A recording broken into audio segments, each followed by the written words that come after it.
తగులున్నీకట మార్గమధ్యమున బౌద్ధ స్తూప శైథిల్యముల్ మగధోర్వీసుల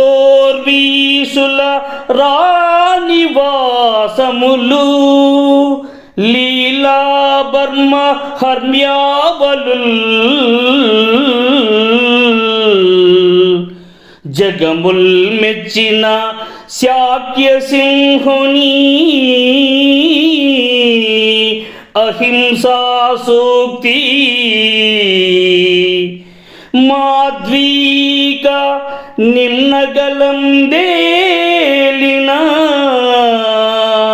పుణ్యభూములు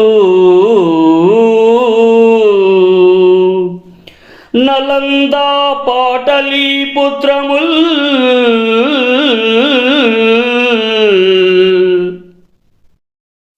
ఓ గబ్బిలమా, నీవు ఆ మార్గంలో ప్రయాణిస్తుంటే అక్కడ బౌద్ధ స్తూపాల శిథిలాలు, మగధ రాజుల అంతఃపురాలకు చెందిన బంగారు మేడలు దర్శనమిస్తాయి. అలాగే ప్రపంచం మొత్తం ప్రశంసించిన బుద్ధుని అహింసా సందేశం అనే మధుర ప్రవాహంలో విహరించిన పవిత్ర ప్రాంతాలైన నలంద, పాటలీపుత్ర నగరాలు కూడా నీకు కనిపిస్తాయి.